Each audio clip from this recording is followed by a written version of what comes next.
Hello, everybody. Welcome to another episode of XPlicit Materia, the podcast where a nerdy drummer talks to his friends, old and new, and meets new content creators and has wonderful conversations with them and picks their brains, see where they got the inspiration to do what they do. And I have with me, it says right here, Mama Terra, that you are a cosplayer. I mean, no, this is just me 100% of the time. I wish I was kidding. I'm in this more than anything else. Could not resist using that dad joke. I'm so sorry. No, it's fine. Yes. It's fine. She is getting a quite the following on TikTok for her cosplay of Terra from Final Fantasy VI and other characters as well. And we met via TikTok. We started corresponding, and I was like, I not only is your cosplay just incredible, like it's truly incredible, and it's obvious like how much work goes into it, but also your intellect and your eloquence about video games too is like that's what drove me to you, is the opinions and thoughts you had about video games. Like, I need to have this girl on my podcast, and here she is, Mama Terra. Everybody, welcome. Nice to meet you all. I don't know. I've never been interviewed, so I love it. I love that you got transformed for the podcast. I very much appreciate it. Just so everyone, I can't do the expert transformation in the middle of this, but maybe one day. and I think tricks are that's a little bit later in the podcast. Maybe. And like 6 hours, 6 hours to change. Yeah, right. So let's okay. So everyone knows you for your love for Final Fantasy VI. I know cosplay eventually got into it, but like I actually want to know your gaming journey, just period. Like, how did it start? Like, were you 4 years old and your dad was like, here, or vice versa? Like, how did your gaming journey start? Well, I remember being like a little kid, and I think my first introduction was the NES at like the church leader's house or something. It was my mom's friend, and they had an NES, and I think it was Duck Hunt and Super Mario, and then some friends had it, but Mom actually wouldn't let me own a console. She has some weird beliefs about gaming. One of them being that computers are tools only. They're not toys. And I'm like, excuse me, you married a computer engineer who used to make these things for fun. And this computer engineer actually gave me a box Mac computer from like 1989. Oh my God, that's awesome. And he put it in my bedroom because he wanted me to learn how to type from a young age and all that. And it had Zork on it. Zork? And I would sit there for hours playing Zork. And at like 5 years old, I was a Hitchhiker's Guide to the Galaxy fan, and he put that game on there and all of these additional games. And then the one day I specifically remember above all others, my brother was a problem child. We're going to put it that way. Just and gently. We had this old, like, I don't know, it was an emergency television. It's like an AM FM radio, and then like a little 6-inch black and white television. We lived in California. It was an earthquake zone. So we had that, but my brother brought home a Super Nintendo and The Legend of Zelda, A Link to the Past. Ooh. And he wouldn't let me play it. Now, my brother was 8 years older than I was. So I was like 5 and he was in high school. And when he was gone, I snuck into his room one day and I sat down and I turned it on. And he came home and opens his door, and I'm on this filthy sofa. I mean, disgusting. And I'm playing this, and I'm in the gold pyramid up against Ganon. Oh, wow. And he comes in and he starts yelling because, what are you doing and why aren't you dead? How are you doing this? And he's watching me. And he goes, okay, wait. Let me start you your own. And I'm guessing he was high that day. He just felt really generous. Yeah, he never would have let me do this. And he turned it over and just sat there with me for like 2 hours watching me figure out The Legend of Zelda: A Link to the Past. And it's one of my favorite memories of him. And I'm glad to say that I finally got a cartridge of the game. Never owned one, finally got it. Last year, I also got my first copies of 2 and 4, or 2 and 6, 4 and 6, whatever. Yeah. So the collection has begun. But Yeah. And then years and years later, I was hanging out at home and my brother comes in. I think I was 10 years old. He comes in with a PlayStation. It was 97. It was 97 or 98. Mhm. The original PlayStation and Final Fantasy 7. And I was in love. I was just looking at that. I remember dancing in the kitchen around the corner to Cosmo Canyon. It was my favorite song. I don't remember anything about this game, but I am a victim of the Mandela Effect that some people have about it with the missing scene. And I was mad at him, like, why won't you let me play? Why won't you let me play? Well, it was his friends and he was borrowing it. And he ended up giving it back. But my thinking at the time was the house had just got internet. And I was like, well, Final Fantasy VII is new and so is the internet. So I hit the internet and there's a conversation around all this that you've seen on TikTok recently, probably since you're on the retro gaming circuit. Emulation versus actual physical collection. I've heard a little bit about that. For some reason, I don't get a lot of the drama TikTok, thank God, because like I don't want to like I just kind of scroll through it. I just kind of just like enough. Sometimes, but with some of my friends who speak on it, I'll listen and then I won't like engage other than that. It'll just be like I'll just listen to my friend say his piece and then be like, all right, I agree, or for me, it's RetroSet Joe, DG, and Greenie that are always on my mine too. Mine too.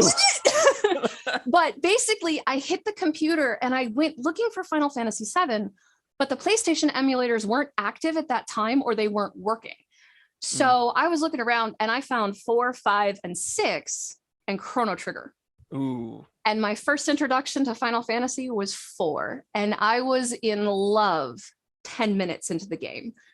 I had to figure out how to fight.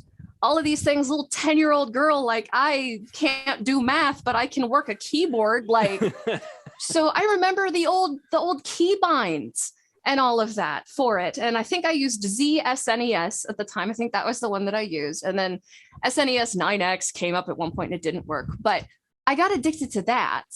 And then I found a Genesis one and I played Shadowrun on the Genesis, Shadowrun on the SNES. I prefer the SNES Shadowrun, by the way.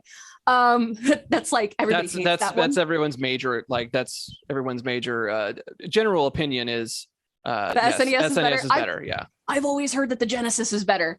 It's weird, but or maybe I'm wrong. Maybe because I never played either. So like when people say like the Genesis, I think it might be the Genesis version. I don't know. I've heard both actually. Never mind. I don't know. I'm a big Shadowrun fan because of that game. So like, but it was so great. And it set the standard for like urban fantasy for me. And it's probably part of the reason that 7 isn't one of my favorite games is because I played Shadowrun. Yeah. It's like the true, like that's true cyberpunk. Yes, it is. That was Cyberpunk so good. 2077 before Cyberpunk 2077 was the thing. I have some of the novels. Those are good. But so I had the Genesis one going and I played like a couple of things. I got into Shining Force. I sucked at it, but I got into Shining Force. Dude, Shining Force is a tough game. I watched my husband like 2 is easier, but the Shining Force 1, funny story. I actually played Shining Force 1. I didn't own it, but my godmother, she had something that was only available for a very short time. It was the Sega Channel. Have you ever heard of the Sega Channel? Like it was right when cable or broadband was first doing a thing. Well, anyway, you would be able to play games via cable. So you'd get the Sega Channel and then you could play, their selection of games essentially online, but it wasn't online. It was through a channel. It was only available for like 6 months or something like that. Yeah. And my godmother had it and I went over there and played like Vector Man and Shining Force 1. And I would play Shining Force 1 because I liked the aesthetic and it was like, fantasy and medieval stuff, but I was awful at that game. Like I didn't know what, tactics was. I was 10? I don't know how old I was. Like, why can't I beat this guy?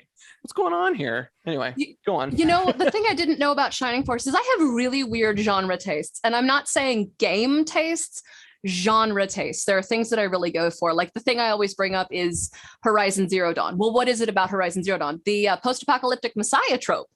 with sci-fi influences. That's my genre taste. And Shining Force is exactly that. And I didn't know until I watched my husband blow through the game like a rocket. And I was like, oh, so that's what it looks like to play games good. Like, what are you doing? And while I'm playing all these emulation, you know, I'm watching, and I didn't have the best home life. We're just gonna put it that way. And I'm playing these games, and I started 4, but I also concurrently started 5 and 6. And I'm watching Terra on the screen. And there's a lot that goes into this. We can go into it for hours if we wanted, but I'm watching her story go through, and I just click. That was it. That was me. And I hovered at that computer for years. I didn't really have friends. Like, does a redhead actually have friends in her life? Like that kind of thing. But yeah, I just stayed there. I played Chrono Trigger, and here's the worst part of Chrono Trigger for me. I had to get a walkthrough walls code because the emulator wouldn't let me in to the scene in 2300 AD where you go find out who the big bad is. Oh man, like, the fallbacks of early emulation. I remember those days. Oh god, it was a nightmare. It was a nightmare. Like I totally hear you about what I felt when you were talking about how Sony PlayStation emulators weren't there yet, because I tried to get them. Oh yeah, me too. You know, because I was like, I need to play this game that I don't have anymore because my friend's borrowing it for the weekend. So like, I want to play this game though. So I tried to find as many PlayStation emulators, and the ones that I did find like just were broken, and everything was so janky. And yeah, not to mention that my family was not computer nerds. So we had the, you know, like the old ass, like Windows 2000, I don't know, like Windows 90. Like I understand it went, you know, started at 95, but somehow we had 90. I don't know. I don't know how. At least that's what it felt like. It was awful. Like I couldn't play Doom. I couldn't play all the cool computer games that are out. Like I felt like we didn't have good computers either, despite the fact that my father was the computer guy at the company he worked for. The guy worked on one of the Rocketdyne bases where Take Your Kid to Work Day was here. This is the shuttle engine. Go look in the end. Not lying, factory floor. But awesome. I'm in his office like, Dad, this thing can program the space station, and at home I can't play the Seventh Guest. What the hell? Oh my god, I love that game. I've never played it. I've never played it. Dude, like I know I just said I love that game, but I loved my memories of that game because I would go over to my friend's house who had a dope at the time, awesome computer, and so he had Roller Coaster Tycoon. He no, I'm sorry, it wasn't Roller Coaster Tycoon. It was another roller coaster game where you actually rode your roller coaster that you built. Coaster. Yes, he had Coaster, and we'd play that, and then he'd also play the Seventh Guest, and my mind was blown because I was like, I'm watching a movie. Like this is crazy. So yeah, I used to go over to my neighbor's house because they had Doom and Coaster, which is the only way I knew what that was. They had this zoo, like the Zoo Tycoon or something. They had a whole bunch of stuff. But yeah, that's where I got most of my experience with computer games. But I had no idea. There's a Seventh Guest board game now. There should be. Yes, it's crazy. I went to a friend's 40th birthday party, and she had her cake cut in the cake puzzle. And I was like, ma'am. That's awesome. It really was. So like my journey into video games was really weird, but also really, really delayed. And so I would just sit there with all of my SNES emulators, my Sega emulators. And then I went to high school, and I still didn't have anything. And everybody's talking about Final Fantasy VII. It was still big. 10 was out, and they were still talking about 7. And I was like, aren't there like 3 after? It was a thing, man. Like I loved every single Final Fantasy that came after. Like 8 is my personal favorite. Oh, it's fantastic.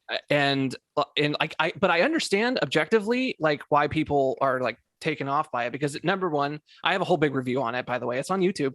Anyway, just like every other person out there with a beard has a video game review. I also have one. But I detail and there it was like it came out right after Final Fantasy VII. That, you know, regardless of people's opinion on the game, like it was a cultural phenomenon. Just because like it hit right at the right moment. It was the first 3D Final Fantasy, and it was Final Fantasy, and just like it just took over the world for a second. And then 8 comes out, and it's a drastically different game. And you know what? I give Square so much kudos for doing something so different, because they could have totally like went like Final Fantasy 7 2. You know, they could have just went that route, but that's not what they do. That's not their thing. They're like, we're going to make a completely different story. The characters are going to be completely well, they're similar in a lot of ways, but like you know, the character models aren't going to be sprites. They're going to be actual full length human beings. All your characters will be displayed on screen. There's so many different like aesthetic things that are different about that game, not to mention story-wise too. Story-wise kind of goes, it's a little Kingdom Heartsy, and kind of goes all over the place a little bit, but what I really fell in love with 8 was the characters, and how I could identify with each character, and I couldn't do that with any other Final Fantasy. It was with Final Fantasy 8, for some reason I can identify with something about each character. They were more human than any previous characters. And if you listen to current conversation about it, like one of my TikTok friends, we don't really talk, but we really hype each other. Katie Cole, 19. She's a streamer who played 8 for the first time on her stream. So you get her real reactions to it, because she was only playing it on stream. And she actually raised a point that I had never thought about. Squall has PTSD. That explains his behavior throughout the entire game. And it's something that nobody had seen before, but it confuses me. Like, it confuses me, but it also makes sense that 8 gets such hate. And then I'm sitting here like a few weeks ago, and it hits me. Anything that followed 7 was going to get trashed. There was just no way that anybody was going to follow that act. No way. Yeah. I mean, that's just, it's, well, I had a thought too, because, you know, when we had that, you know, brief interaction about Final Fantasy 7, I was like, I wonder what would have happened if, because there's so many they make a Final Fantasy like every 2 years. Well, unless it's Final Fantasy 15. Yeah. I remember when it was Versus 13. So, but the trajectory before that was every 2 or 3 years they'd make a Final Fantasy, and I'm thinking to myself, like, what if it was another Final Fantasy got like super famous? Would we be still having the same conversation? And I think personally, I feel like what you just said, if it were say 8 that got super popular, then it'd be 8 we'd be talking about and defending, and you know, teams would, you know, sub teams would rise up against each other about other games and stuff like that, which is happening with 7. It just happened that 7 was the one that got super popular, because I honestly believe that the reason, one of the bigger reasons that 7 got so popular was the amount of money that they threw at that game. And they still didn't finish it. Right. And it just like the advertising money was just insane. Like everybody knew about that game that was coming out, and they threw, like, you know, again, kudos to them. That's a big risk. You're like, hey, we don't know if this is going to flop, or because it's a freaking skinny guy with a giant sword, and you know, it's just, but we got CG animation now. Yay! So it's like, you know, let's just hope it, you know, works. And sure enough, it did. And, also too, like, I think it was a big risk of killing off, spoiler alert, Aerith, you know, like one of them, it's like, that's a big, like, you could look at it and be like, why did they do that? That's, you know, but you can, obviously people have, but as an objective person looking at it, like, killing off characters is a risky thing to do regardless, especially if they're beloved. Actually, I can tell you why they did it. Oh, Final Fantasy has a very long history of killing characters for the powerful magic spell. If you play Final Fantasy 2, it has, I believe, it's our first character deaths were in Final Fantasy 2. And then I don't think I've ever finished 3 for whatever reason. But I just think I Da Vinci syndromed it. But you get to 4, and 4 is actually the most painful when it comes to deaths. Aerith was pretty and cute.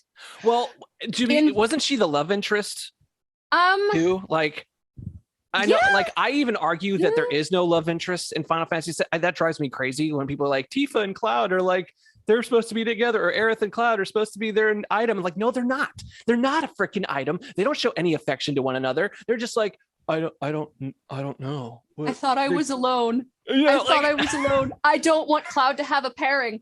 He's got so much going wrong in his head. And then you watch Advent Children, you're like, well, he hasn't gone home. There's your answer. There is your answer. But like, come on, guys, come on. Like later on, Square actually made a statement about it in a mobile game. It was like a wedding section for their like wedding costumes for their mobile game. And we see Aerith in the wedding dress, but apparently the set is actually for Cloud and Tifa. They just show Aerith in it to shut people up. Oh my God. This is okay. What is this? The Bachelor? What? Come on. He's a bachelor, permanent bachelor. But that's what they should do. The Bachelor, Final Fantasy VII.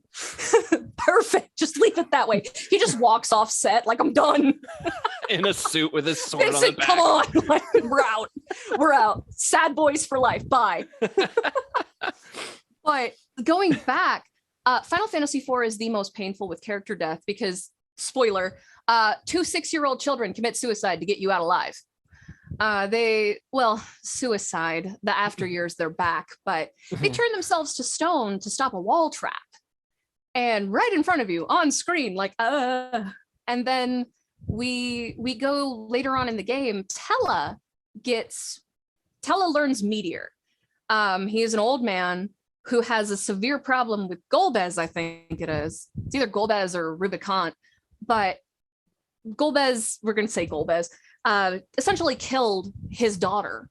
And you get to that scene in the game and they tell him, Tella, that spell is going to kill you.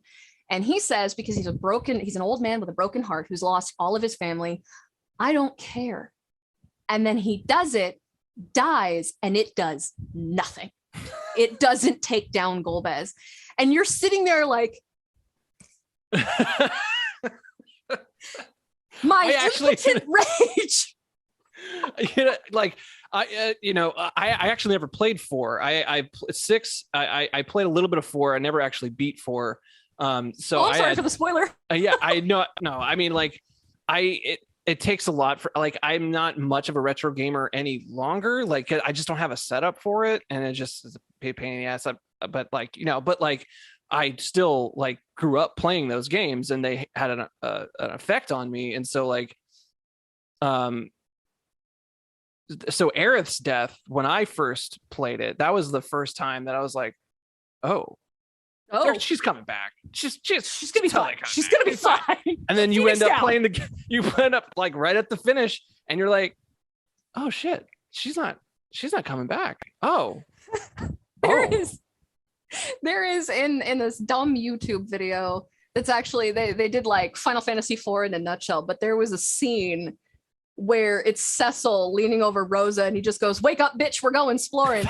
That sums up my reaction to Aerith's death. Like, I was sad. I was like, oh no. And then I'm just like, okay, wake up, bitch. Come on, we gotta go. We gotta go to the Northern Crater. Wait, what do you mean she's dead? And the worst part is what happened to me in that scene, watching her, because he's standing on the ledge, and then he just lets her go. I'm watching this, like, however, I don't remember how old I was when I finally saw the scene. I was like, dead bodies don't sink. What did you do? Oh, man. Not even that. It's where she was hit wouldn't even do it. Like, right. Yeah. It was it, man. But you know what? Like, for me anyway, it was just like, it was just another added thing for, it was effective as a motivator for you to hate Sephiroth, because you can look at up until that point. No, you can't. Never mind. I'm just, because I'm thinking of the new lore now. Like, the new lore is, or it is messing with the actual feeling, the first feeling I had when I was actually playing that game. Like, you really hated him at that point. That you really hated Sephiroth at that point. It's like, well, he killed off one of the love interests, or one of the, he killed off the healer. The pink one. The pink one is dead. He killed off the healer. I leveled her up all the way. Like I had great gospel. One of my thoughts was like, how am I gonna heal the party now? Like, okay, I guess I can, give them all materia, but that's not fun. Like, I guess. That doesn't make sense with the story in my head.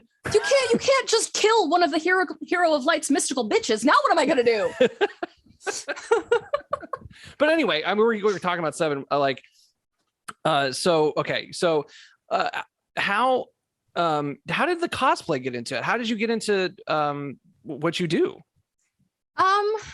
I actually found out that cosplay was a thing around my senior year of high school. I didn't know what it was.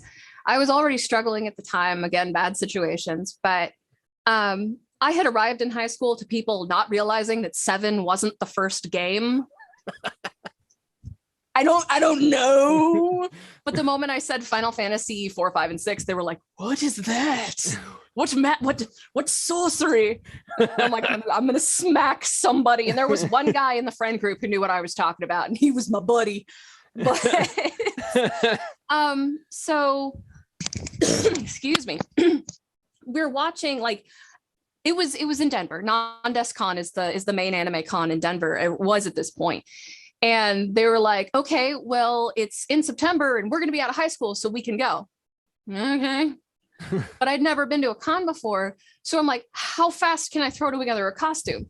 And my first cosplay was like a Queen of Hearts dress that we made for homecoming and a red feather boa with a dragon's head on it. And I was Shooting Star from Record of Lodoss War. Nobody knew what that is. I don't know what that is. It's an old fantasy anime. It's so good. But then the next year, Advent Children was coming out. And they were like, what if we did the Turks? And I'm like, okay, you guys make me...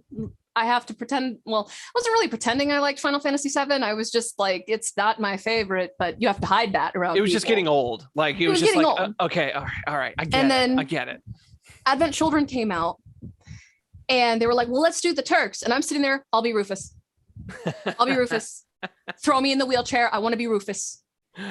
And I spent so much time watching all of his mannerisms, and they're pushing me around the con in this wheelchair. And I'm doing the thing with my hands, and people are stopping and looking at me, and they finally figure out I'm not a doll. I'm actually a person. And there's a full costume under that. I had 2 of the 9s. And then we're going past this line for the costume contest. And they're like, oh my God, it's Rufus. And I'm like, yeah, oh my God, Rufus is alive and a girl. And I'm like, I mean, okay. Yeah. A lot's happened since. Yeah. He's been through a lot. Diamond Weapon happened. Like, come on. That'll change a person. It can. So then, like, a few things happened. I got in with like a Harry Potter group that ended poorly. Everything just ended poorly for so long. And then I came to Texas, and we were sitting around, like, we went and ran around San Japan for like a couple hours one day, which is the local con where I am. And then I sat back and I went, it's time for me to try again. And I made a Sprite Setzer from Final Fantasy VI because it was my favorite. I still have his coat. But I actually tore apart an old denim Hot Topic coat from when Hot Topic was gone. Dude, Hot Topic, that was my jam. So I know exactly. I did. I wore the caffeine pants. Like I'm a knight. Like I had the Jinko jeans. I had the fishnet stockings. Like I was trip total. Pants, the trip pants. Yes. The jingle jangle. The chain that was just unnecessarily long. Just unnecessary. Like just trip over it. So yeah. And then you sit here and you're like, is that why Rufus dresses that way? Is he a Hot Topic teenager? I'm gonna go for it. So we made Rufus and we made like a cheap lock. And then the next year I was like, it's time to do Terra. She got me this far because when I finally like pulled away from 7 as a fandom and started accepting, where my fandoms actually were, Dissidia was coming out. And I'm following the creation of Dissidia. I'm following this like nose to the screen going, okay, they're all going to have voices. Okay, Cecil was the second to last announced. And I'm like, Is it going to be the voice? Is it going to be the remake? And it was the remake voice. It's Yuri Lowenthal. I was screaming. I was so excited. I love Yuri. I love Yuri. Amazing. You know, I actually heard him do a villain in a podcast, and I was like, that's illegal. Don't do that again. You're right. He never plays. It was the coolest thing. He was well, because I don't know everything that he's been in, but I know quite I can hear his voice and be like, that's Yuri Lowenthal. Yes, I'm in. One of my favorite games that he was ever in, and my favorite performances of him was Tales of the Abyss. Oh God, yes. He was great in that because he actually played a evil version of the main character. So he was a bad guy in that one kind of, but I guess he turned good at the end. Not that he plays a corporate demon in Old Gods of Appalachia, which I'm just like, that's illegal. Never. You're too good. This is why they make you heroes. You know, if they 50? Take the seal off, huh? You know, he's 50. No. Yes. He is 50 something years old and he sounds like he's 29. Not even. He sounds like he's 18. It's insane. Oh, it's crazy. It's weird when all the voice actors, when they reach a certain age, they retire from anime and then they go do like My Little Pony. It's hilarious. I wish I was kidding. That's of the Gundam retirement actors, plan. All of the Gundam Wing actors retired and they're all doing kid shows now. And I'm like, this is great, but I need you to stop. You're ruining my childhood. I need you back. But so I was following this so tightly. I'm like, they have to announce 6. 6 is an ensemble cast. Who are they going to choose? It's either going to be Celis or Terra. It's either going to be one of the girls. And then they announce Terra. And I'm standing there screaming, like full throat screaming. My ex is looking at me like, who the hell are you? And then it was funny because I'm reading the dev interview, and Tetsuya Nomura, who is at this point head of everything. He's still head of everything. Essentially. But he said essentially, as they went over and over it, they still couldn't make a decision. He essentially stood up at one end of the meeting table and went, why are you acting like it's going to be anybody other than Terra? And they just put her in. Fair point. Valid. Like, what are you doing? Because it's really only in English speaking countries that Celis is more popular. It's weird because when you look at, like, whenever they do a Final Fantasy character bowl, she's always like Terra's always like 2 ahead of her, and she rarely creeps ahead of it. And it turns out that the main reason is because she doesn't have a love interest. Oh. It's the thing that everybody hates about Terra is she doesn't have a love interest. But when you leave English speaking countries, they're like, I don't have to deal with some dumb guy telling her what to do. We're good. I'm like, okay, I'll bite. And that's fascinating. I never realized that. I always thought, at least in my mind, like Terra would be the more popular one because Celeste was just, I don't know. She was like, she becomes more of a thing toward the end of the game. Mm-hmm. Because that's how it starts off in the when the world is over. In the end world, you start with Celeste, and then you pick up the story again with her. But when you start it's so like Terra's introduction into Final Fantasy VI is so iconic. Them in 3D walking to Narshi, through the snow, like that is my Star Wars opening. That is my Star Wars opening. That's exactly how it was. Like when I first played it, I was just like, I'm watching a movie. This is awesome because it felt like a movie because the credits were coming down like that. As they were walking, the music was like timed perfectly when they entered Narshi. It was just beautiful. It's just it's a beautiful game. If you haven't seen the Pixel Remaster version, you have to. I was actually in tears on stream. It's not hard to make me cry, but that one I was gone. They took the credits out. They took the credits out of the opening, and all of us were like, where'd they go? I know, you'd think, I get why they would take the credits out, because nowadays we just, for Netflix, we're just like, skip the credits. Like, we don't care about this. I imagine that's what they feel like they think, but I can understand them taking the credits out, but still, like, for that particular moment, I feel like the credits also add something to it because it was the first time, at least for me, it felt like I was playing a movie. Mm-hmm. And they should have at least kept the original dev team's name in there, but they all left under bad circumstances. right about the time 13 was being made, like really, really bad circumstances. And it's why 13 did not come out as awesome as it was going to be. And that's a whole other conversation. 13 for Final Fantasy Remake. We need the 13 we deserve. But that's falling on deaf ears here. I could man. I could not get into 13. I tried. I tried multiple times, but I was like, if you guys can just stop with the C's, with the C names, like if I, just make it slightly different, like what is it? Foul C and a less C and a this C and it's like, am I playing Kingdom Hearts? What's going on? Is like another version of the same character going to come out with a different name and a different backstory? Like, okay, I'm. It was an amazing concept, but when you get down to a dev team literally writing the story and designing it by passing index cards between two computers in one small room, the game is not going to come out well, which is why I'm like, we need a remake. I did not know that happened. It was bad because Sakaguchi, I think Kitase is still there, but Sakaguchi and I think the 3 other original devs up and quit because they were essentially being forced into like this tiny little box and they just weren't being allowed to do anything. It was bad. It's why 12 had a completely different dev team. And it was the tactics game, which by the way, 12 is one of my favorites, but 12 was great. I like 12. 12 was amazing. I still don't know why people say it's a Star Wars game because I'm sitting down like, yeah, it has the same tropes, but so does like every other movie and book that came out right after Star Wars. And it's a legend trope. It's not even new. Yeah. Harry Potter being the latest. Yeah. Harry Potter being the latest one. Literally. Like, and Star Wars got it from Lord of the Rings. Like, stop it. Stop it. She's just Legolas because she's a bunny doesn't mean she's Chewbacca. Like, come on. But it...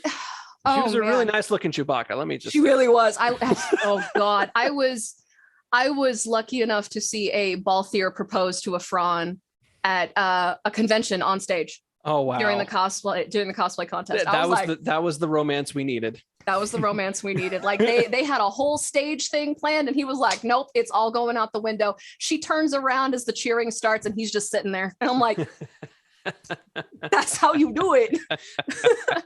But yeah, it's weird cycling back and listening to everything that went into the newer Final Fantasies and what like how Dissidia played into all of it. And it was weird. It was so weird to see it all. And as they expand on the Dissidia universe, like there's Opera Omnia, which is the mobile game that is a throwback to the SNES era, where you have your turn-based combat and all of that, but they're also expanding on characters in that one, which is telling us that, oh, are we about to re-up everything? Are we sure they're only doing Run Remake? No. I am of the firm belief that I feel like enough buzz is happening around 7. I feel like because at the end of the day, at least for writing purposes, I feel like it's easier to remake something, as opposed to make something completely different. In the NVIDIA leak, they actually said there was going to be a 9 remake, and Chrono Cross, the remaster, was in there, and that's true. So, and since they're making the 9 anime, it's like. Just tell us already. Just tell us so we can start screaming. I think 6. If I were to make a bet on it, I feel like, after they remake 9, I feel like 6 is going to be the next one because I feel like 6 has the more there's a lot you can do with it as far as modern gaming is concerned. They could do what they are doing currently with 7 and with 6, and they. I feel like they can knock it out of the park. It would work really well if they used the same battle system. I'm a little concerned about remaking Final Fantasy VI because if you look at any of the new stuff that they're putting out, they're kind of changing and softening the story. And a lot of people forget that 6 is the hardest hitting Final Fantasy. And like I think we're at 4 genocides that I counted in this last playthrough. And people are like, what do you mean genocide? Well, look at the amount of people who died, and we lost an entire race of magical beings in the last 5 minutes. Well, yeah, it's a hard, because like that actually, that's funny, because I just remembered that whole part in the game where, yeah, you're right. They just completely just came in there and just took them out. And not only took them out, but also just like tortured them and tried to, essentially extracted their power from them. Mm-hmm. And that can harken a lot of, especially during wartime. But that's, I totally forgot about that. They tackled so many concepts in Final Fantasy VI that nobody had thought to do in a video game before.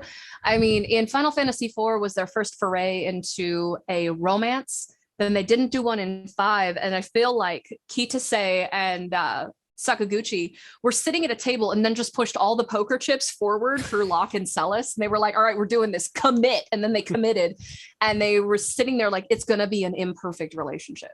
Just make it imperfect. Like, you could easily see a divorce in this relationship kind of thing. Yeah. But then by the end of it, it's beautiful and it's tied up with a bow and wonderful.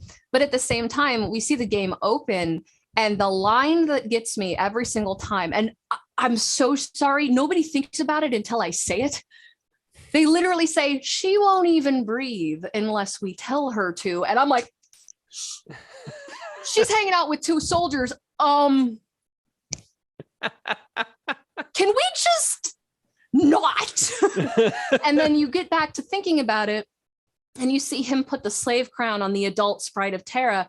How many times did he test it on her beforehand? Mm-hmm. Was she ever not in a cage? Because I don't know about you, but a 12-year-old pubescent girl with a fire spell? Can we just talk about that? Or at least think about it?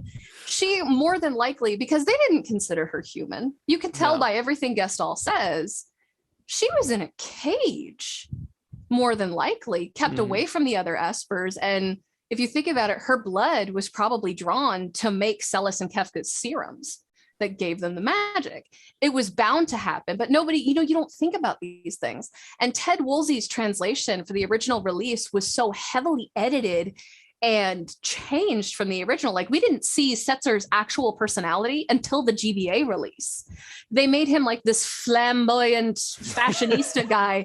And then we get to the GBA and he's the depressed guy. Yeah. The depressed guy who the only thing really keeping him going is his persona and the opera. Oh, wow. And I never played the GBA version. So I had no idea. I always see Setzer as like, hey. Yeah. And then of course we get to Kingdom Hearts 2, and this one will forever piss me off. In Kingdom Hearts 2, they gave us the Ted Woolsey translation of Setzer, but then also you have to remember the Japanese studio was like, you know what? Just make him crazy. Just do it. It suits the character. It suits him. And I was like, I hate it, but I also love it. Yeah, but with Kingdom Hearts, like I didn't care how like at a certain point with Kingdom Hearts, this is how I was. Like at a certain point, I just didn't care what the story was going to be. I just wanted to see the characters. I know. And I just wanted to see them in a universe together. I didn't care because, dude, like especially after Kingdom Hearts 2, I played all 3. I didn't play the ones in between because I cannot put myself through that torture. My husband did it. I won't do it. I cannot do it.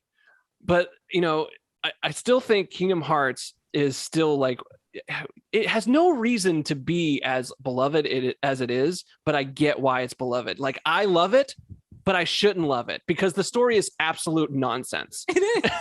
And you know what's funny? I was my freshman year of high school, and we were all gathered around in the Japanese class, which is funny because everybody else took it for anime, and I took it because my dad had the Japanese dictionaries on the shelf, and I was like, I can do this. No, I can't. But we're all gathered around whatever the PlayStation gaming magazine is, and they're revealing the characters, and I'm sitting back like, this should be the stupidest thing in the world, and everybody has the utmost faith in Cloud Strife and a bunch of Disney characters and this dumb bludgeoning weapon that's supposed to save the world. And here we are in 2022, and if you don't have a Keyblade, who are you? Like, you are not a part of the club. That's where we're at. Like, we were here like, what do you mean Cloud Strife is going to have a voice? Okay. And then we get this mishmash Cloud Strife, half Vincent Valentine, and we're like, no, I'm here for it. Like, I was worried about that too when I learned that there were, because every character was voiced at this point, where and it was just like, okay, your Cloud's gonna have a voice. What's he gonna sound like? Is he gonna sound like how I pictured him in my head? And every iteration of Cloud that I've watched that's not in like Final Fantasy, I'm like, okay, all right, you nailed it. Like, it was perfect. Squall was perfect. Oh my god, Squall was good. I enjoyed Squall. And then you know what's really funny? Kingdom Hearts 3 gave me this peek into, they tell you in the beginning of Kingdom Hearts that, all of the worlds have been destroyed, all the worlds have been closed, and then we hear Cloud and Squall and everybody talking about, well, our worlds were destroyed. And then in the end of Kingdom Hearts 3, this is a newer game, but I'm going to drop the spoiler anyway, if that's okay. That's fine. Mickey shows up and casts Ultima. And my husband said it first, and it hit me in the gut. Tara Branford is the only character canonically in Final Fantasy VII to naturally learn Ultima. Oh my God, Mickey showed up in her world a little too late and he has her Magicite. That's messed up, but I love it. And I was just like, that's my headcanon. Everybody go home. I mean, it's so silly, but it's like, I think you want, like, at a certain point, you just accept it. You just accept the silliness. You're like, I don't know who any of these characters are. Why is Mickey coming in with Ultima? I don't know, but you know what? He has a key. What? It's okay. It's just like this. I'm just happy that they brought back what's his name is the actor who plays Sora. I forget his name. Oh, Haley Joel Osment. I'm just so he came back like he's 20 years. He's a full grown adult, and he's like, I'm gonna still play Sora, and I'm like, you go. That's his Haley man. Joel Osment. Man, he has been doing Sora for over 20 years, and you can't take the role from him. He'll fight you. You cannot. It would have been a travesty if they had some other actor do it. Oh my God, those games had no right to be that good. No right. And then 2, I will ride or die on 2. Masterpiece. 2 had its problems, but it was a masterpiece of a game. It's by far my favorite. Wasn't 2, if I remember correctly, because I remember playing the mobile version of it because I didn't have it growing up, but I remember. Oh no, I had it on Final Fantasy Legends on PlayStation 1. But anyway, doesn't it start where it starts with like an attack, right? And I can't remember. Isn't that how the story starts? Final Fantasy 2 does begin with the bombing of a city. That's right. It's an airship. Okay. It's an airstrike. Lucky I actually just recently started the game again. And then you immediately get your 4 friends, right? You're 4 together immediately. They're already with you. Yeah. And you go and you meet Princess Hilda, who is one of my favorite art that Amano has ever done, because we're presented with this woman with a crown of just giant Viking horns. And she's just sitting there like, yeah, what are you going to do about it? I run this, excuse me. And then, you keep getting characters and they just keep additional characters and they just keep dying. Yeah. And unfortunately they kill my favorite. I think they kill Minwoo in that one. It's been a long time. And he's one of my favorite white mages in the entire series. And I'm just like, you can't do this to me. No. Oh, going back to 6 real quick. This is something I thought about. I was like, Final Fantasy 6 is cool in a lot of ways, but I think what's really cool too is like, especially that early on, it was very rare that, and I guess with 6 there aren't any real main characters, but Terra, you start the game off as the main character as a woman. It's like that. That was hard. Like Samus was that before, and then I think if it was at 94, 94. So I can't think of any other ones that started off with a main character as a woman. So like we didn't know Samus was a woman until the end of the second game, at the end of the credits. When you see her drop in her lingerie, flip her ponytail and leave, like, okay. Yeah, I thought, and I didn't think that at the time, because I was a kid and I was just playing a game. Ooh, this is fun. But like later on, you grow older and you learn about, you get married and you understand, oh, women have different problems. I mean, it's just a smidgen. But seeing one of the reasons 6 was so impactful was it started with a woman, and it in the middle of the game, we're staying with a woman. And what's funny about it is the actual statement from the dev team is they wanted to try an ensemble cast. And even then, they wrote Terra's story so hard. She is the focus any way you look at it. You don't have to get her in the second half. There's only 4 characters or so that you have to get. And then you can essentially beat the game with those 4 if you're tricky. But or suicidal. that one. I mean, some people do all white mage runs of Final Fantasy 1, and I'm just like, you go over there and gnaw on that bone, and I'll be fine over here with the some people are just masochists. That's why we have Dark Souls. Yes, actually, it's kind of a cool run to see happen. But once you get holy, the game is over. Like, no, we just had to survive this long, okay? But they wanted to do the ensemble cast. And then the thing about 6, the reason it hit so hard is Hironobu Sakaguchi, who was the dev team runner on the first 6 games, his mother died right as development was starting, right as they were creating the story, which is why he leaned so hard on Terra not having a romance. It was the journey from child to woman and learning life, because we have this child who was thrown in a cage, which is why she doesn't know how to love. And you never think about it. You're like, okay, well, did they take everything from her? Well, come on. And, but we're following Terra's story, and here she is, and nobody's pushing her. Make your own decisions, make your own choices. We're going to let you walk away if you say no. But the game would end there. So you go back to Bannon again and again, and you finally agree. But like you don't talk to him 3 times, you get a Genji glove, which makes the game broken. But and then you move on and you get to Celis, and I call Celis Final Fantasy VI's Disney princess. I mean, the woman has a musical number, but she's iconic. Point. Celis is an iconic character. She has some of the hardest hitting scenes in Final Fantasy, whether you realize it or not.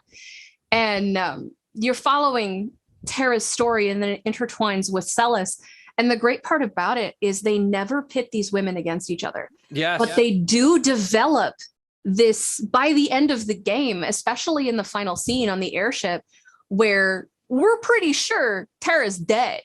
We're pretty sure, because she shows up and leads you out no matter what. Celis runs to the front of the ship to make sure Terra's okay. And they never once pitted them against each other. And it was so bizarre, because games had never done that before. I mean, if you look back at it, I mean, Celis's attempt at the cliff had never been done.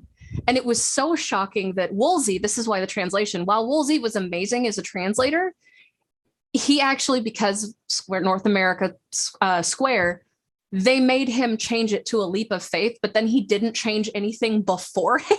So they're literally just saying, oh yeah, the couples went up there, but then they never came back. Like, gee, I wonder why she was going up there. That kind of thing. And at 10 years old, I was like, oh yeah, no, don't even fake that. But she had that iconic scene. We had the opera, which, by the way, Pixel Remaster, perfect. Man, I really need to play it. Oh, it's so good. And you know what? They stuck to their guns. She is not an opera floozy, but right out of the gate, she is that.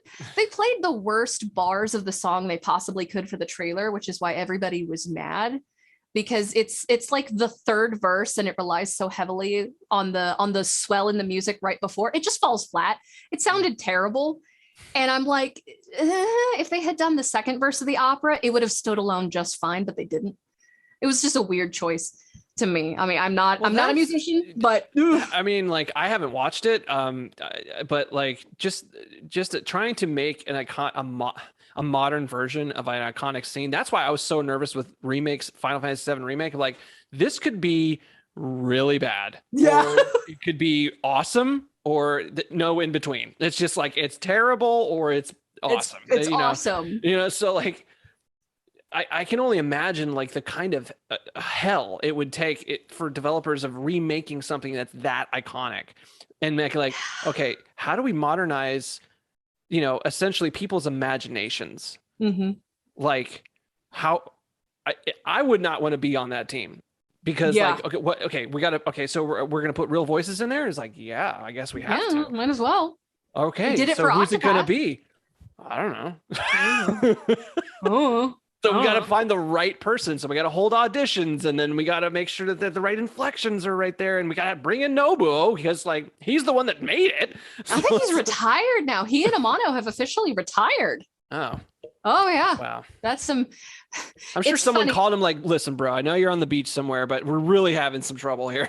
Actually, you know what's funny? Somebody made a vaporwave album called Esperwave that was Final Fantasy VI. Highly recommend. Mm-hmm. It is a complete piece. Like if you listen to it from start to finish, the songs blend into each other, that kind of thing. I don't remember what it's called. But they were like, can we call Square and just ask if Amano will do it? And then like a week later, they get a phone call from a translator.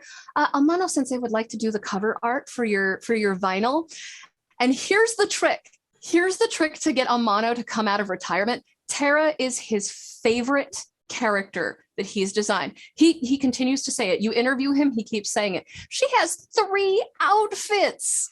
In just the original artwork, he did more artwork for 6 than he did for any other game. 7, he did not have a feel for 7. He's like, The only character he liked in 7 was Aerith, and you can tell. And he's like, no, I don't like 7. I don't like 7.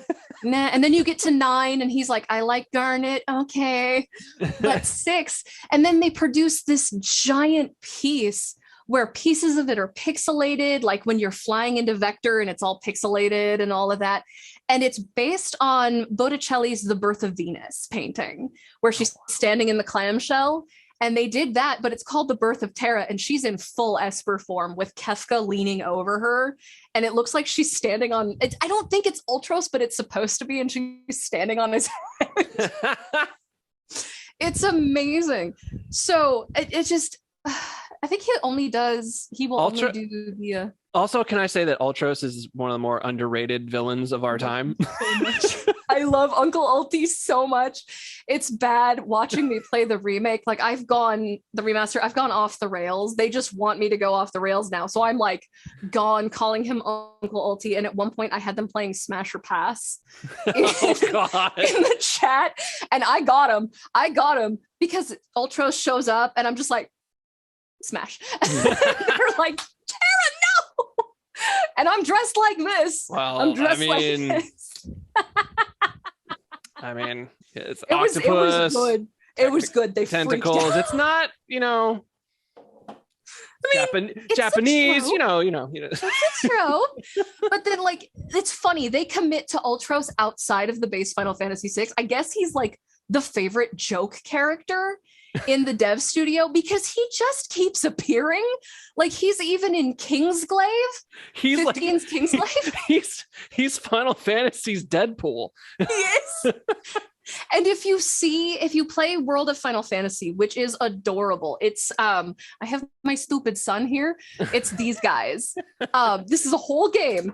It's actually, that's the one where we see the best characterization of Terra in any game outside of Final Fantasy VI. And it's great because there's a scene where she turns around and takes Cloud Strife's head off. And I'm just like, oh, she mad. But like her story, she ends up running into Ultros and he leads her astray. And then she gets mad at him and lights him on fire. And I'm like, oh, girl got anger issues. Okay. I'm here for this. She has some mild trauma. Like she never remembers what happened to her. So I'm like, I think you're better off never getting that back. But then we get to 15, back on the subject of Kingsglaive. He shows up in an airship and just starts wrecking everything. And I'm like, this is what I'm here for.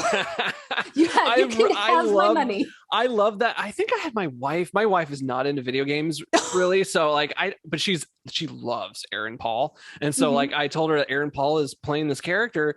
And I think she watched it with me. I can't remember if she did or not, because I rarely like force my wife to watch the very nerdy things that I'm into. Because like I don't want her to do that to me. Like every now and then she like, we're far along in our marriage that we understand what each other like, and like I really think you'd like this. So so we watched it, and when Ultros appeared, I'm like, that's Ultros. And it's Ultros. What the hell? I appreciate this. Like the whole movie was kind of weird, but like it was like, okay, like this is a good movie. It wasn't like a terrible movie, but it wasn't a terrible movie. No, but I with 15, like I know 15 gets a lot of hate. At least it did when it first came out.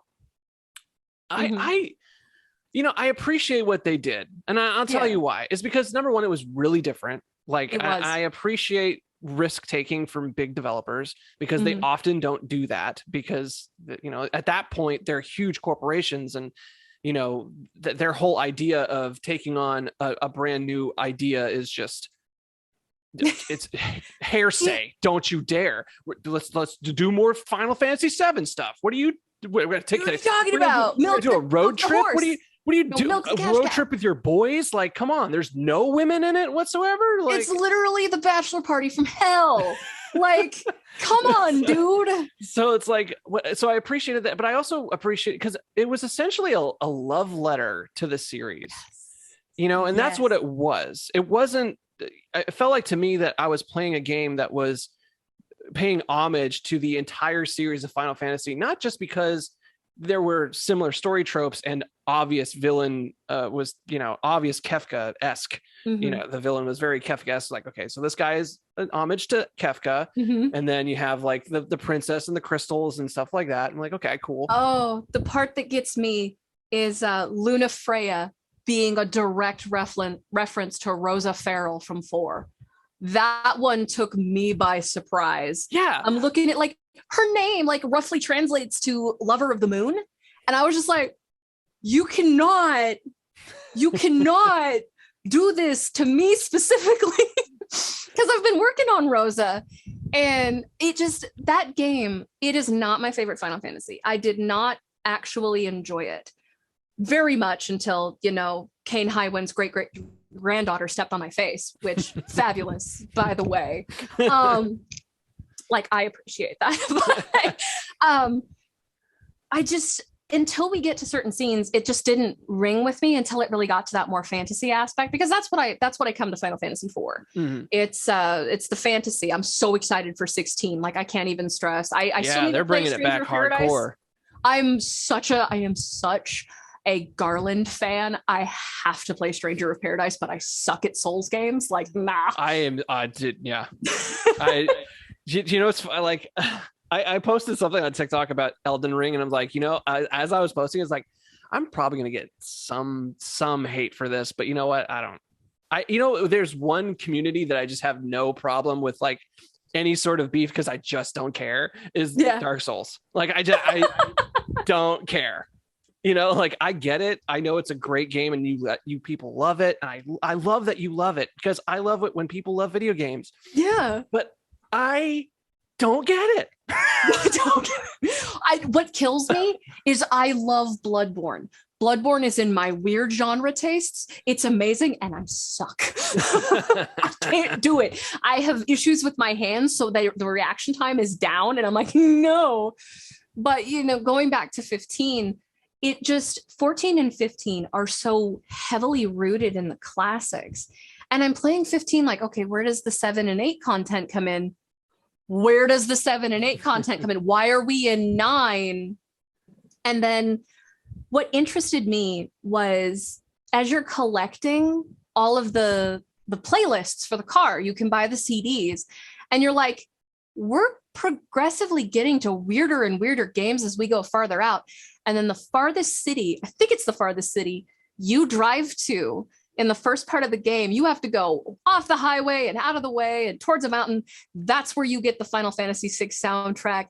And I'm sitting here like, y'all already has been saying Magitech and all of this stuff, and you're just going to keep going. Like, you can tell where their choices were.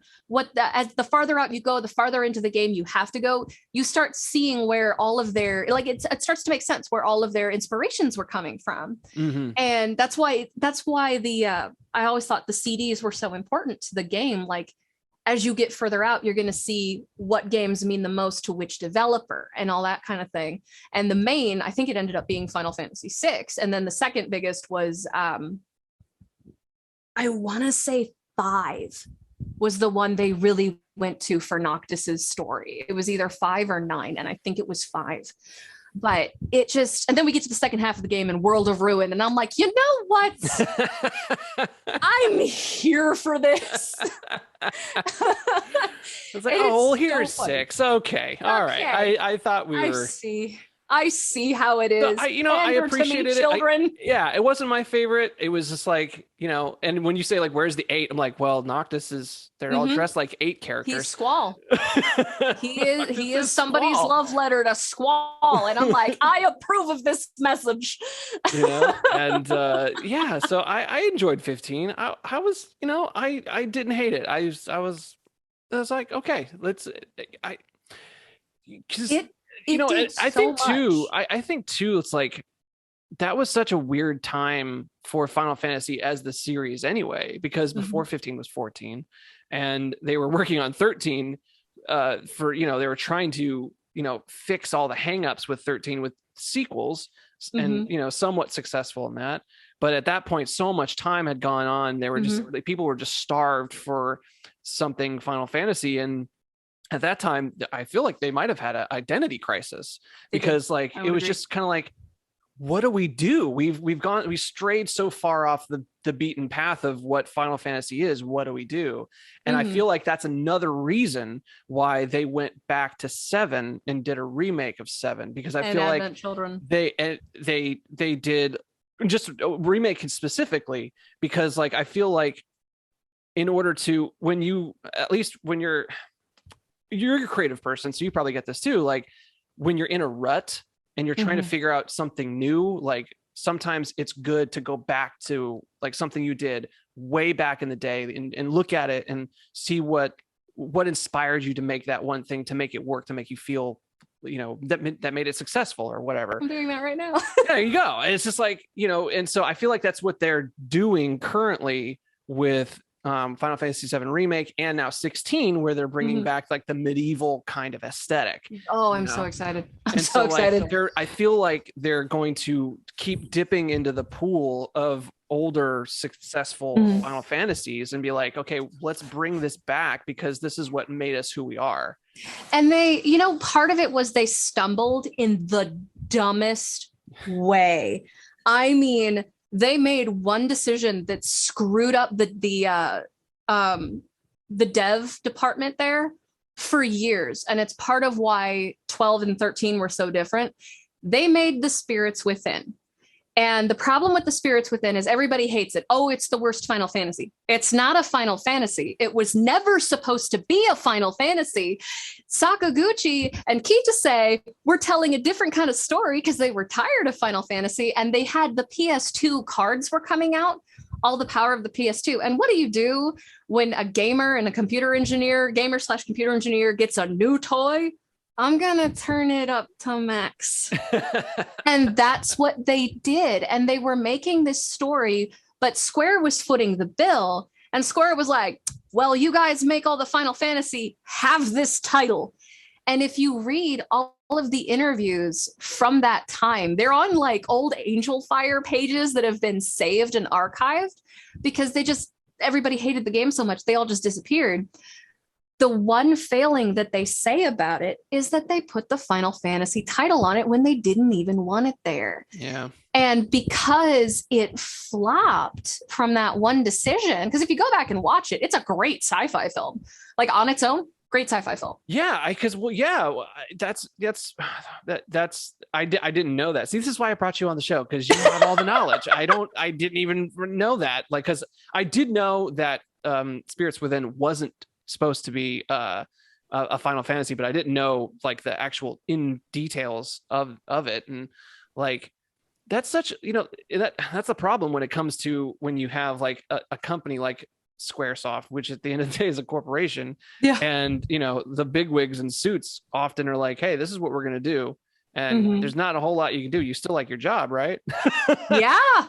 So it's like people forget that. They're like, oh, well, they've forgotten their fans. Well, the thing you have to remember is that as time advances, corporations stop selling to us. We get older. We are no longer the target market.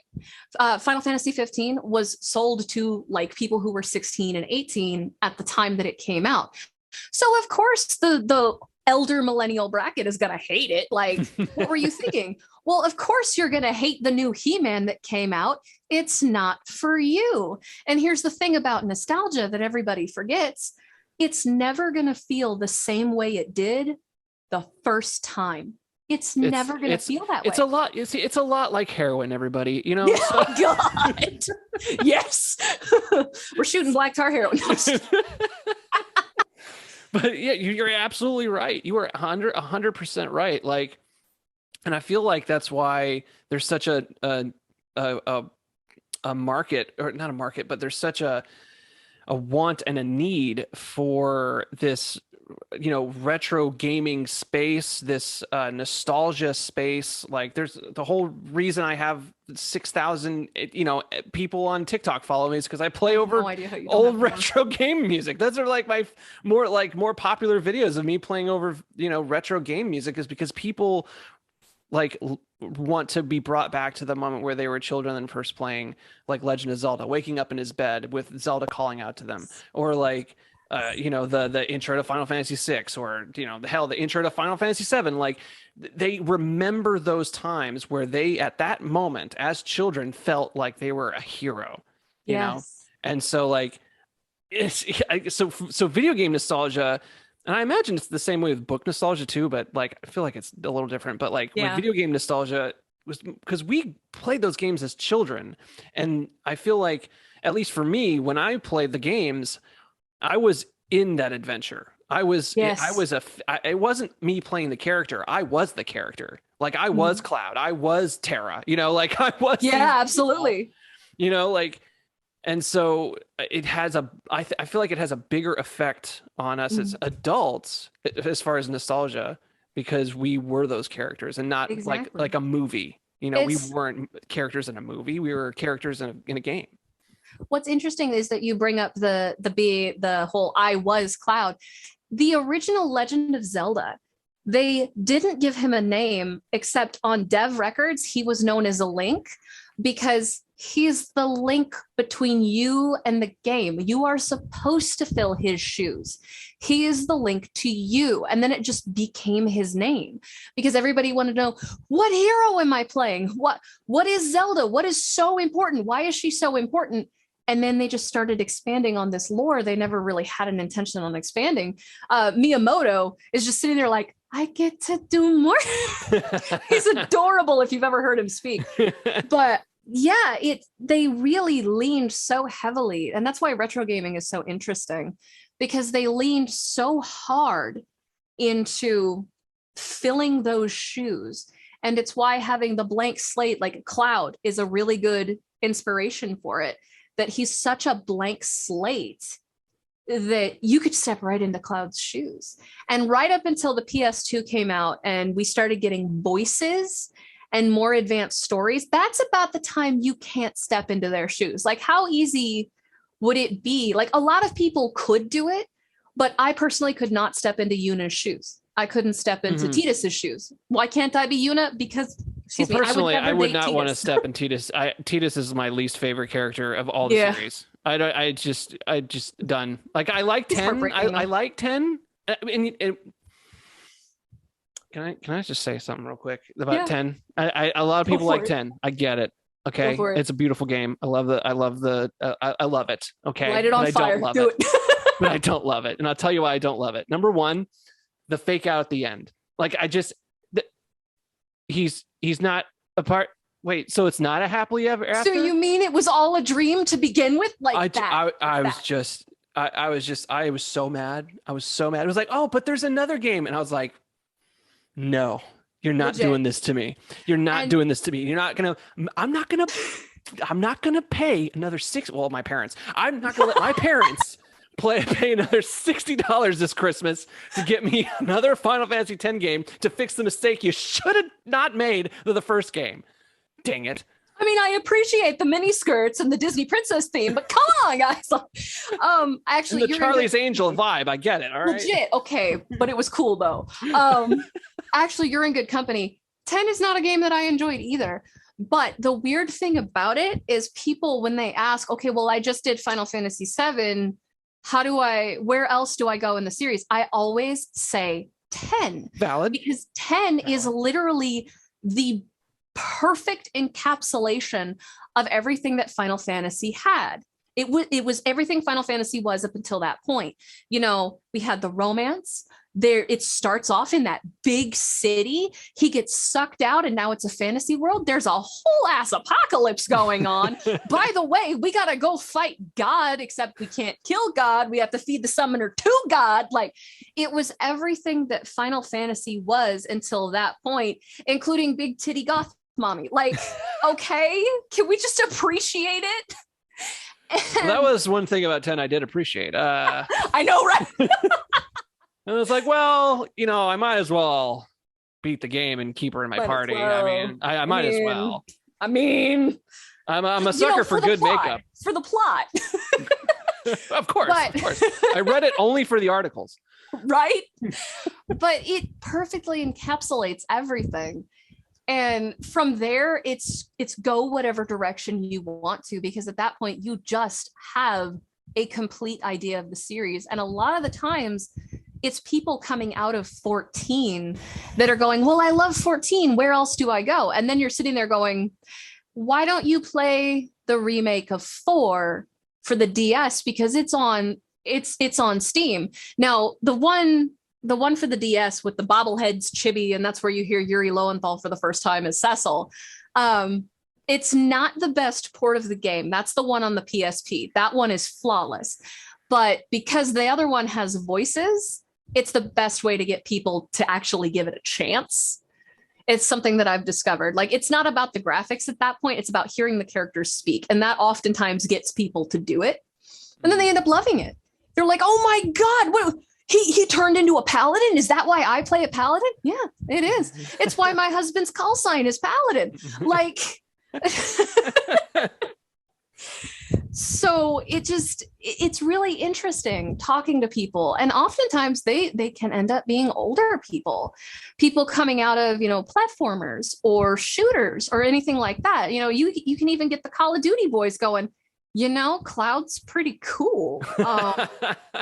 Are there any other games like Cloud? Well, can you sit through no voice? Yeah, here's 8. Yeah, there's 8. Yeah, 8, which made RPG stand for really pretty girls. Like, here you go. Hey, Squall is handsome. Let me. He is. Oh my God, he is. And one thing I really appreciate about 8, and I know I said this in my review, I don't care, I'll say it again. They had, like, I really enjoyed that they concentrated on a love story, and it was a love story. It wasn't this ambiguity. Thank you. I got there wasn't you. This ambiguity between, you know, the love interest, like in 7, which drove me fucking crazy. I hate, and just in Japanese RPGs, why do they do that? Why is it every time I played an RPG besides Xenogears? Thank you, Xenogears, for showing what a real relationship is, where they fall in love, and you know what they do? They do the dirty. They're like, I love you. Waiting. We're about to die tomorrow. We're doing this, and they did. And I'm like, I need to play Xenogears so bad. Well, I ruined it. I'm sorry. No, you're fine. I don't care. I'll still have fun. It's a great game. Second disc, super weird because the development kind of went haywire. It's always the second. It's always the second movie. But the first disc. That first disc is like incredible. You got mechs, you got awesome combat system, you got the story is amazing, the characters are great, and then the second disc is mostly story based, and you're like, what the hell is going on? Go back to the boom boom stick. That's how you hook me, by the way. You can get me to play anything if you say, oh, you liked BattleTech, right? Here, I want you to drive this mech, and then I'll be like, I am there. Oh my God, my brother and I, rest his soul, had a whole fight over clans, and he got in my face, this nearly 40-year-old man in my face going, how dare you say Smoke Jaguar to me? And I'm like, go back to 40K, all right? It was hilarious. It was so funny. But anyway, like, yeah, with 8, I was like, I was with that love story. I was like, thank you for having them hug and embrace each other.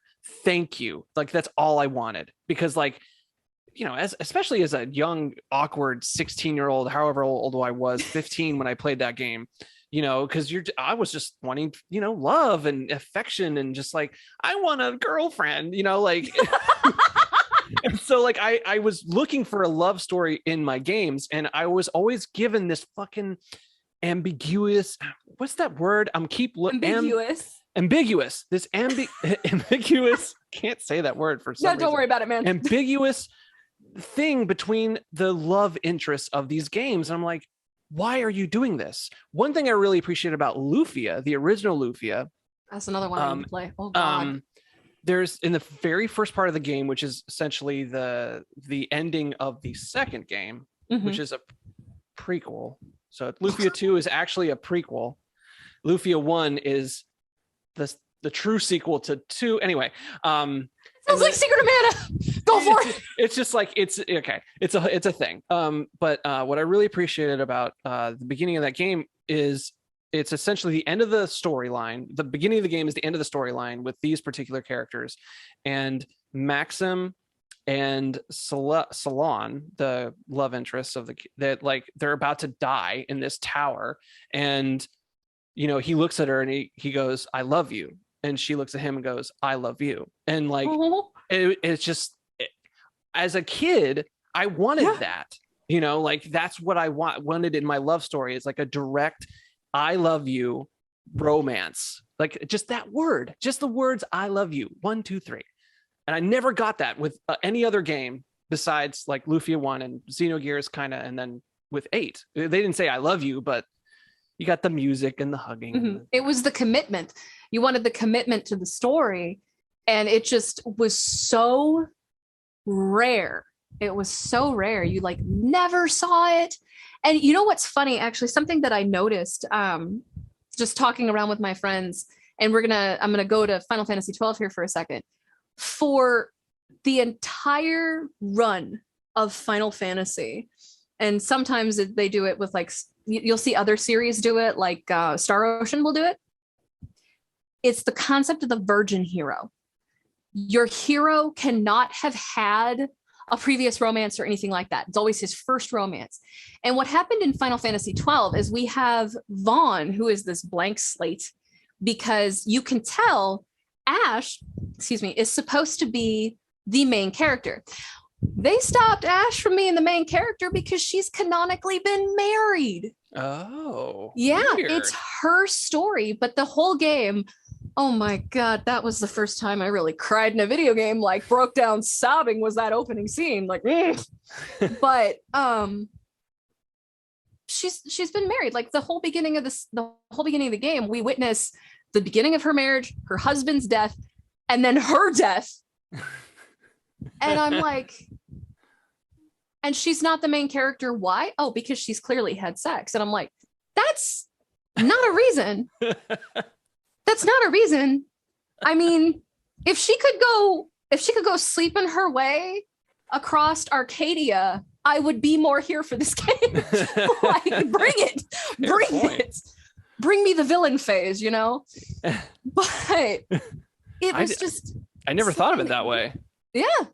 That's crazy. That's why people like enjoy talking to me about video games, but then they hate me because I say things like that. And one of the ones that I always do, of course, it's back to Final Fantasy VI. It's like talking about the end, like the apocalypse that Kefka causes.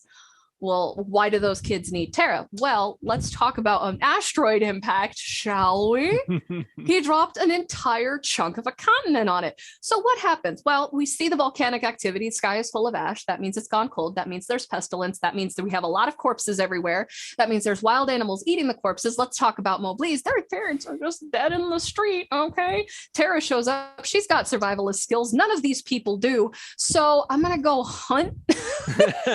And nobody thinks about these things. It's like me saying, well, Terra's been in a cage. What? Do you think she went to school with Kefka or something? She was an experiment. And it's the same thing happened to Cloud. We see Cloud sick with Mako on his way to Nibelheim. And it's like, you have to understand the background here. What actually happened to Cloud? Well, they pumped him full of radioactive material. They pumped him full of waste. He got sick. And then you have to think about what that ride in that car was like.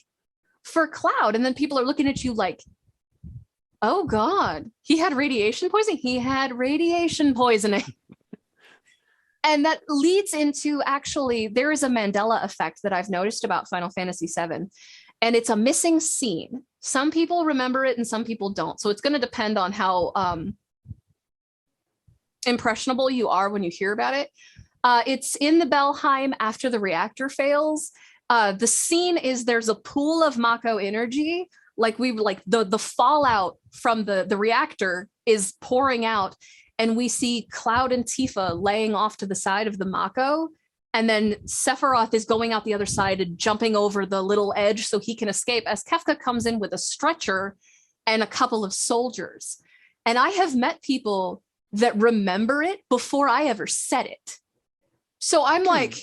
Wait, you said Kefka does? Not Kefka. I'm sorry. I'm like, Hojo. Hojo. Yeah, you're right. I stumbled. I'm sorry. It's Hojo's coming in with soldiers and stretchers to pick up Cloud and Tifa. That's a scene from the original game? At least that's what the thought. Yes. Okay. I remember Polygon Sephiroth rolling over to the ledge and jumping off. Like, he doesn't even jump. He's just rolls off the edge because he's there with the radiation poisoning too. Mm-hmm. And that's when he really loses his mind. And yeah, it's, some people remember it and some people don't. And I'm sitting here like, I know it's the Mandela effect, but is it somewhere? Like, because I don't remember that at all. Like, yeah, no. I just recently replayed 7 too, and I was just, a lot of people, it really depends on how impressionable you are when you hear it. So I'm like, is this just something that's been creeping around the internet, and we, like, some of us have heard it and some of us haven't? It's entirely possible. Yeah, because I never heard that. Yeah, I'm thinking that somewhere I heard it. I probably read it around the internet in like a forum. And then I'm an ADHD kid. I have like this amazing imagination that's like, you know what? You're going to picture that perfectly in the pixels and everything. And congratulations, you have it now. And like some kid I met in high school remembers it too. And all of that. I'm like, you were on that forum. Oh, crap. Well, Mama Terra, I have to go here soon, but okay. I felt like it'd be kind of fun to do a little Final Fantasy VI trivia if you're willing. We may actually delete this whole section of the podcast. Who knows? Because I just had this idea right before we started doing this. I'm like, this would be kind of fun. So we're going to do Final Fantasy VI trivia. I'm going to try and share my screen here. Let's see if this actually works. Okay, we're going to share it. We're going to share the screen. Okay, here we are. There it is. How well do you know Final Fantasy VI with Mama Terra and me, which I will not be good at this game because it has been way too long for me to have played this game, but I'm going to give it a shot. Okay, here we go. Number 1. Who is the frozen Esper in Narshe? Is it? Well, I'm not going to say the whole names. Can you read those? Yeah. Okay. Yay, I'm not the only one who says Narshe. That's how, I mean, like, how else are you supposed to say it? Narsh? Yeah, a lot of people do. There's a lot of problems with like this word, and then how do you say Shala Zeal's name? And they look at me funny. I'm like, it's German. I always said Scala. Yeah, it's German. I always just went for the German. I'm like, well, and Charles Schwab, Weiss Schnee, it's got to be Shala. Oh my God, it's GIF and GIF all over again. It is. But it's the same concept. It's the same thing. It's like, this is why we need remakes, specifically pronunciation. Well, guess what, people who are watching? It's pronounced Narshe, because guess what? It's my fucking podcast. Here we go. There you go. Make your own podcast, damn it. Legit. All right. I'm going to go, oh gosh. Try talk. Okay, yes. Oh, wait, do I not know the answer? Oh, come on. Oh, they hate us. All right, we're just going to go through this. Which hat can only be obtained in the Colosseum? I don't know this one. Hypno Crown. Ooh. I think. It's been a long time. All right. How do I not know the? Do they seriously not give you the answer? Oh, we'll get the answers later. They're gonna give you the score. They'll give you the score. You scored 0%. Okay. What is Interceptor? A dog. Come He's on. a dog. He's a Doberman. He's specifically. Actually, no, I think he's a Rottweiler. Well, I guess was that really? Do we know? Like, if he's a Doberman, have we gone that far down in the lore yet? Do we know if he's a Doberman or a Rottweiler? He's colored like a Doberman and a Rottweiler. So I would guess for speed, because he just comes charging in, and that's kind of Shadow's like ulti, not really ulti, but I think I would guess he's a Doberman for speed. Yeah, that would make sense. Or he's a mix of both, because it's fantasy. We can do what the hell we want. Legit. Yeah. Which character can equip a relic that prevents random encounters? This one I don't know. Which character can equip a relic that prevents random encounters? I'm gonna go with. I think it's Mog, actually. I was thinking Mog, but for some reason I'm saying Umaro. Oh man. I think it is. Mainly because I don't have a lot of experience with Umaro, because I would always miss him. I think the purpose is that he's a giant freaking abominable snowman, and you don't want to go after that thing. I'm gonna go with Umaro. I'm gonna go with that logic. Okay. Who is the leader of the returners? Bannon. Yeah. It's Bannon. Yes, definitely. I'm gonna guess. We're halfway there. According to keep him alive. Right. What did Sid invent? What did he invent? Magitech. Yes. Okay. I for a second there I thought it was okay. Never mind. I was thinking of another Final Fantasy altogether. Which two characters are not actually blood related? Like, we got Setzer and Daryl, Terra and Maduin, Realm and Shadow, Edgar and Sabin. It's Setzer and Daryl. Setzer and Daryl. Look at you. I don't know that one, so that's gonna be fun to look at. Locke, Mog, Realm, Strago, Terra, and Umaro appear as spectators in which SNES RPG? What? I can't believe they brought Seiken Densetsu 3 into this. It's one of my favorite games. It's Trials of Mana. The answer is Secret of Evermore. Ooh, really? I remember renting that game all the time, but never actually completing it, because I loved Secret of Mana at the time, but like I could never finish Evermore. Locke, Terra, and Mog show up for sure. I don't recall where to see Strago and Umaro or Realm, but Mog, Locke, and Terra show up in the Coliseum. They're in the audience. That's awesome. I'm kicking myself for not playing that game as a kid. Oh my god, I hate this. What time is it in Sozo? 6:10:50. I think we're gonna go get a chainsaw. I hope it's correct, because we need a chainsaw. Dude, I hated this part. So much. God. They had to tell me in the chat because I'd forgotten. What fucking time is it? Oh God, I'm just getting out of this question. All right, this is the last question. Which song plays during the final battle with Kefka? Dancing Mad. It's Dancing Mad. I knew that one. It shouldn't be as terrifying as it is, but it is.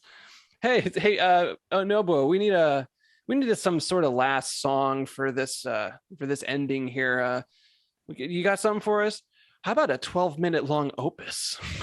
Like, okay, calm down over here. You do realize this is Super Nintendo and not an actual orchestra, right? How dare you? Bet. Get out of my studio. Oh, bet. And now we have Distant Worlds. Now we have exactly. All right, we're gonna reveal how much we know about Final Fantasy 6. We got 8 out of 10. Okay. We got 8 out of 10. I'm fine with that. Does it like give us? Okay, here we go. Yes, it does. It does. So, all right, because the answers. So the Frozen Esper we got. Try talk. Oh, it is the cat. Okay, yeah, I knew I wasn't gonna get this one. Which hat? Cat ear hood. I almost said cat ear food. I'm not eating it. That's not. What is Interceptor? A dog. Okay. Which character can equip a relic that prevents random encounters? I got lucky. It was Mog. I should have went with Mog. I was sitting here like, it's gotta be the cute. That makes we went with Umaro. So much sense. Leader of the Returners, Bannon. We got that. Sid invent Magitech. Boom. What's up? Which two characters are not actually related? Setzer and Daryl. I did not know that, so that was good. Good to have you along on this. And the last one was sorry, this is on 8. Lockmog and Terra Strago Umuro appear as spectators in which SNES RPG Secret of Evermore. That's an awesome thing that I never knew. So that's put in the bank of information that I will forget tomorrow. Right. That's how my brain works. What time is it in Zozo? 6:10:50. We got it. Like, we're good. We get a chainsaw. Yes. Equip your Jason mask and get out there. Oh my gosh. That's freaking. Of course, it's on the king. Like, please don't. Which song plays during the final finale with Kefka? It is Dancing Mad. All right, we did it. That was fun. It was nice and 10 questions, not like 70 different questions. Right? Like, it was nice and short. Can be. I appreciated that. Like, that was a lot of fun. I should do that more often. That was fun. And I'm so glad that you came on the podcast and we had this talk. It was awesome. I appreciate it. And I really do appreciate you coming out in full gear. Oh yeah, absolutely. 100% committed.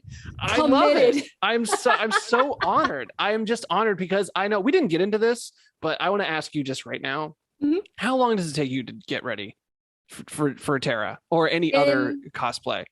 In total, I have Terra down to a speed run. She takes less than an hour. I would say closer to 45 minutes. Wow, impressive. Rosa takes about, as she is right now, I actually put, Rosa is coming together. She used to be a lot of safety pins. Rosa is my longest, and she is like a 2-hour attempt to get into her. Shala Zeal, which that's the one I need to rebuild. I miss my girl so bad. She's only... about the same time as Terra. The hard part about Shala is the wig because it's a super long ponytail. And then Celis, because she's incomplete. She's like all together after makeup. It takes like 10 minutes to put her on. But when she's complete, I'll probably have her down to a science too. It also depends if I'm doing the whole costume that day. like right now, I'm not in full thing. I'm wearing shorts, but same pajamas. This is great about a podcast from the waist up. So like pajamas. I just have to be careful because I keep looking like I'm not wearing anything. I think Setzer at the height of Setzer was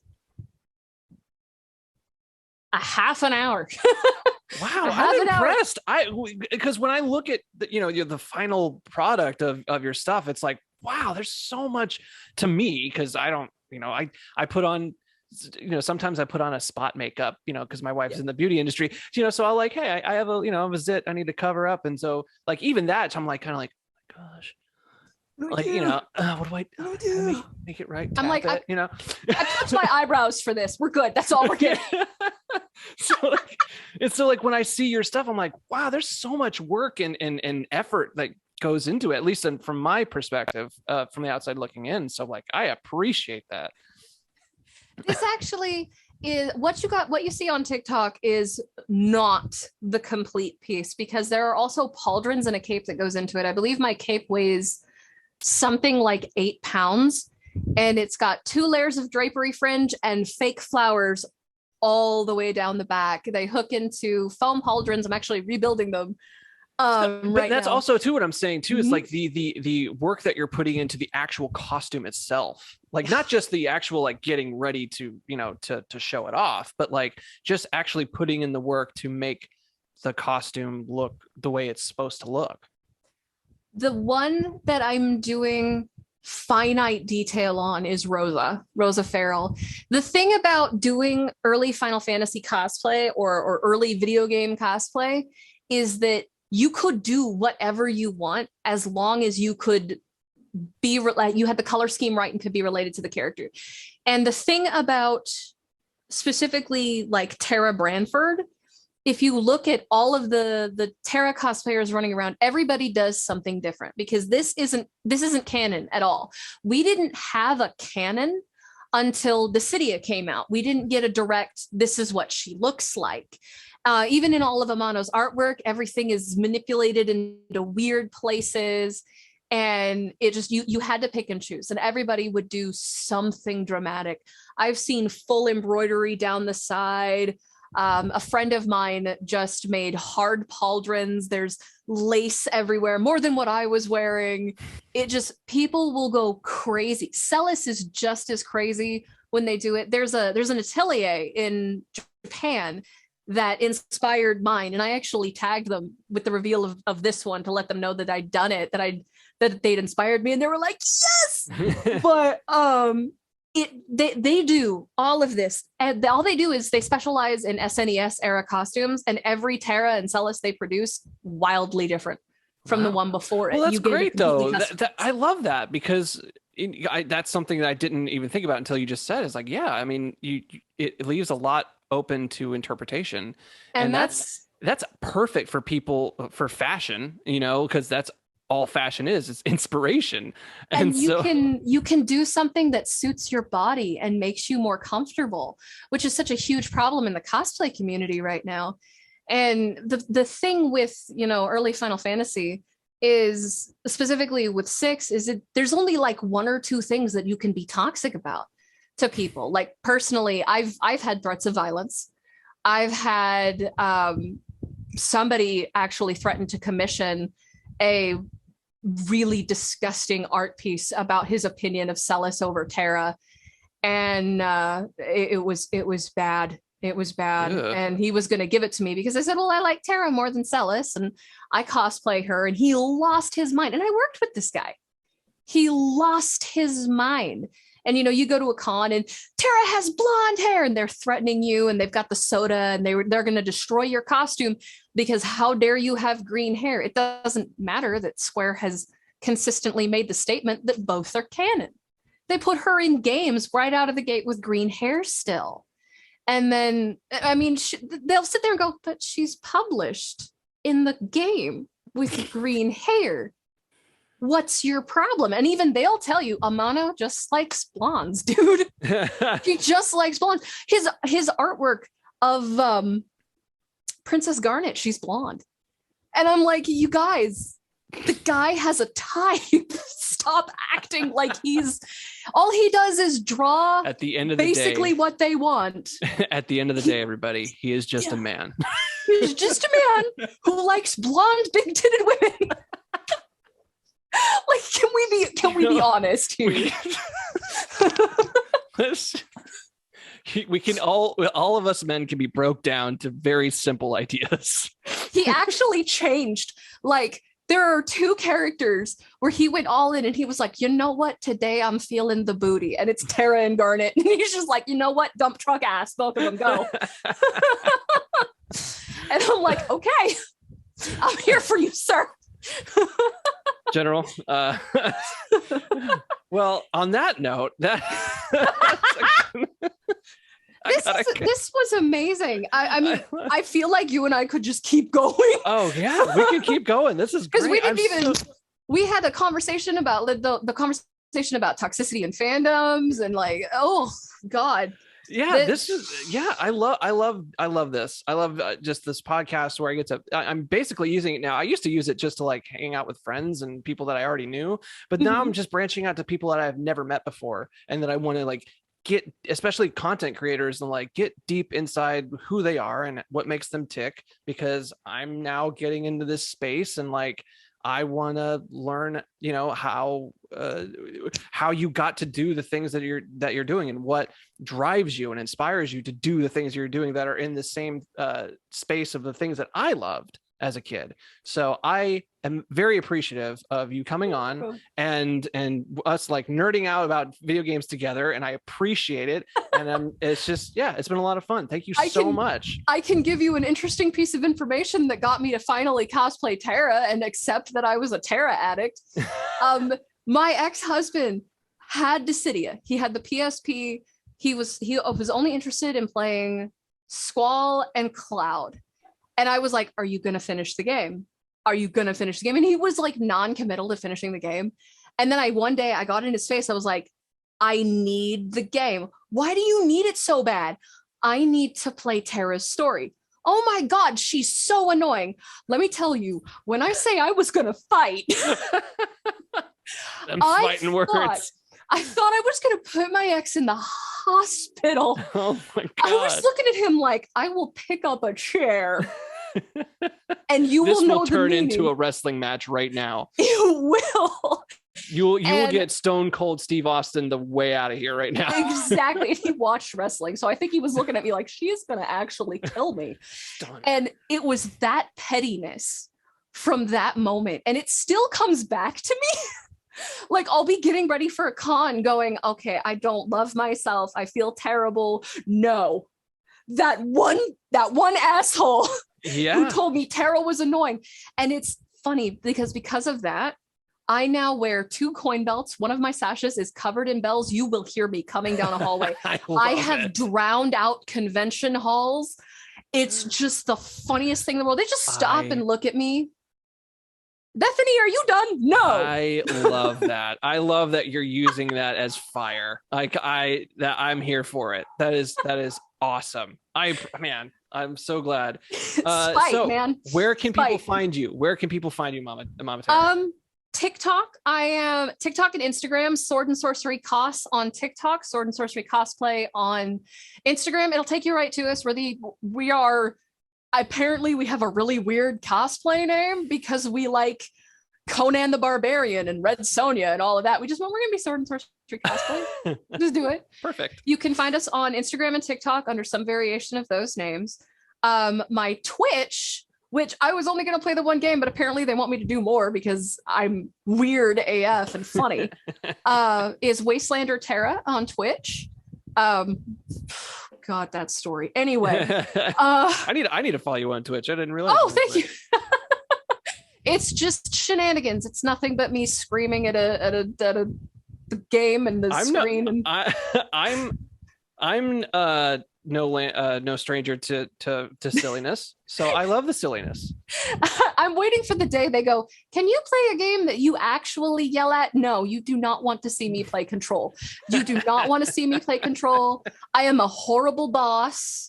I will just kill you and then put it on your permanent record. Like, I have said the weirdest stuff during Control. My husband just stops everything and watches me like, are you okay? But yeah, I think those are the 3 places that I'm most prevalent. I'm more active on TikTok than I am on Instagram. And I only stream the 2 days a week. Like, my Facebook has been completely abandoned, and so has the cosplay DeviantArt. So same here. Everybody who wants to talk to me is on TikTok. So I'm like, I'm on TikTok. Instagram. What's Instagram anymore? But okay, anyway, thank you so much for coming on. I appreciate it. Thank you for having me. And we will do this again some other time. Absolutely. Just get into loud conversations. Absolutely. Yeah!